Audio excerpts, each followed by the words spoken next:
Ever feel like, I don't, like there's just more to things than, what we see every day? Oh, absolutely. Like we're all part of some bigger picture, but we just can't quite make it out. Exactly. And that's what we're diving into today. Get ready, because things are about to get seriously cosmic. We're talking about the universe as one giant symphony, and guess what? You've got a front row seat. Love it. So no instruments required for this concert, right? Not in the traditional sense, but we do have some seriously mind-blowing source material to guide us. We're going deep into the source of all creation itself. Okay, now you've got my attention. When you say source, you're not talking about some ancient scroll hidden in a mountaintop temple, are you? Well, not exactly. Imagine, if you will, an infinite consciousness. Beyond time, beyond space. This is the source of literally everything. Okay, that's a pretty big concept to wrap my head around. Think of it like this. It's the ultimate creative energy field. Everything, and I mean everything, comes from this source. Wow.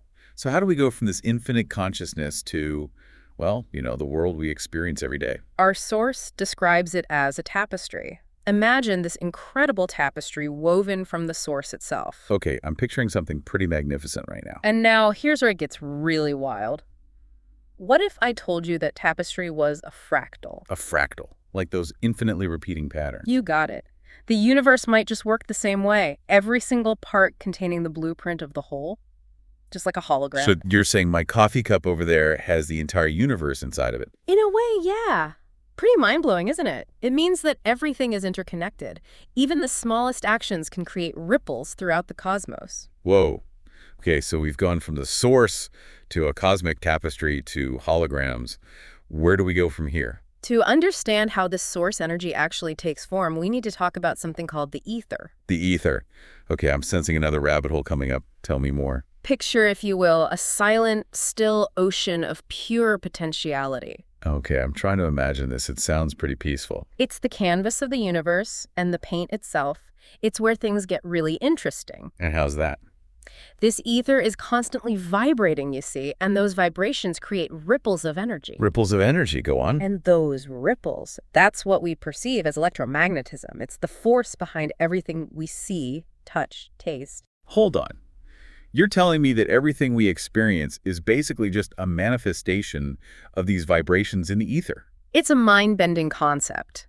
But it gets even wilder when we start to think about how this etheric energy becomes, well, physical matter. Okay, now I really need to know more. What happens next? That's where hydrogen, the most basic element in the universe, comes into play.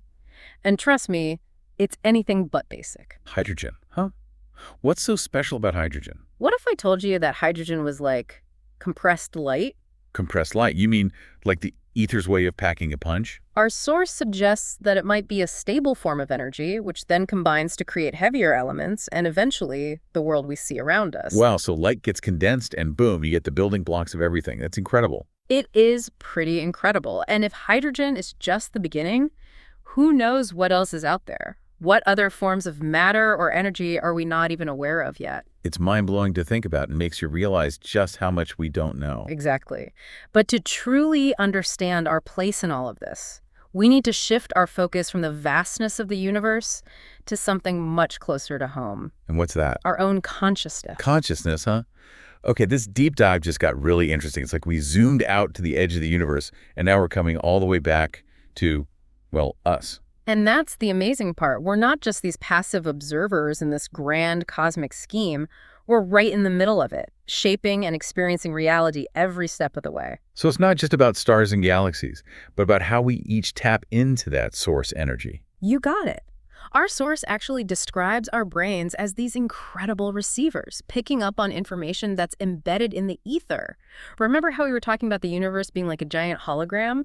Well, imagine your brain is tuned into that hologram, decoding it, turning it into the reality we experience. Hold on. So you're saying my brain is like a cosmic TV, picking up signals from the universe and creating my own personal show. That's a great way to think about it. And just like every instrument in an orchestra plays its part, our individual consciousness adds to the overall symphony of existence. Okay, I'm starting to get the picture.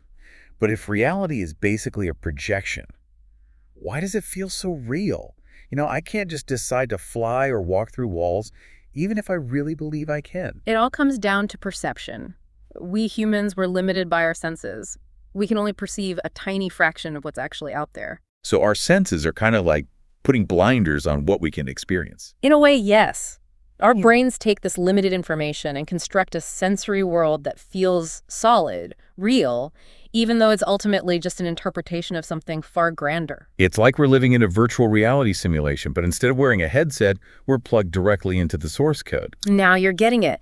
And here's the really mind-blowing part. Our source suggests that this sense of self, this me we experience, it's actually a reflection of that source consciousness.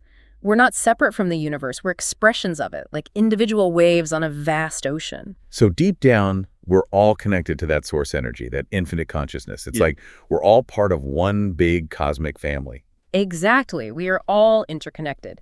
And that brings us to a really interesting point. If we're all part of this unified consciousness, why do we experience ourselves as separate? Why do we feel so distinct, so individual? Why do I feel like me and you feel like you? It's true. If we're all part of the same thing, why does it feel like we're all on our own separate little islands? That's the illusion of separation. Our source describes it like this. Imagine you're walking in the dark and you see a rope on the ground. You might mistake it for a snake, right? But when you shine a light on it, you see it for what it is. So you're saying our perception can play tricks on us, that sometimes we see things that aren't really there. Exactly. We see separation, but it's an illusion, a product of our limited perception. And it's when we start to question our assumptions, when we seek out knowledge and self-awareness, that we start to shine a light on that illusion and see through it. So true understanding comes from facing those illusions head on, from trying to see beyond our limited perspectives. Absolutely. And the more we understand, the more we realize that our true identity, the real us, isn't about our individual ego or personality, but about our connection to something much greater than ourselves. It's about recognizing that we're all part of something bigger than ourselves. It's like we're all in this together. Yeah. And that's not just some new age idea. You see this reflected in traditions from all over the world. Buddhism, Hinduism, indigenous cultures, they all point to this fundamental interconnectedness.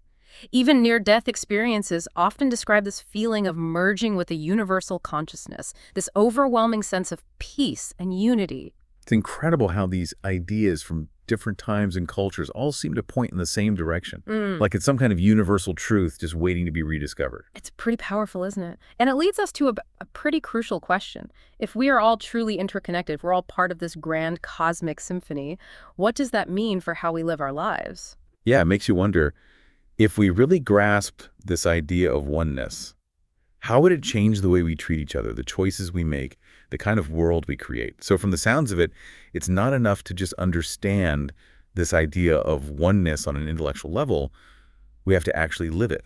That's exactly it. Imagine knowing about a symphony, but never actually hearing the music. It's in the playing, in the harmonious blend of all the instruments that the true magic happens. And are we the instruments in this cosmic symphony? We are, each playing our unique part. And what's fascinating is our sources suggest that a lot of the disharmony we see in the world right now, the conflict, the inequality, even the way we treat our planet, it all stems from forgetting this interconnectedness. So it's like we're all trying to play our own tunes without realizing we're part of a much larger orchestra. Exactly. We get so focused on our individual melodies that we lose sight of the bigger picture, the grand composition. But when we do remember, when we tap back into that awareness of oneness, what happens then?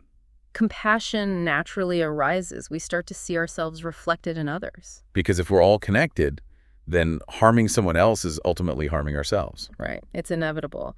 And conversely, when we act with love, with kindness, with understanding, those actions ripple outwards, creating a more harmonious reality for everyone. So each act of kindness is like a beautiful note contributing to the grand symphony of existence. It's a beautiful way to put it, and it highlights the incredible power we each possess to shape the world around us. Of course, our sources acknowledge it's not always easy. Life can get messy, and it's easy to slip back into old patterns, old ways of thinking. Especially when you're dealing with the day-to-day grind. It's tough to remember cosmic symphonies when you're worried about deadlines or paying bills. For sure.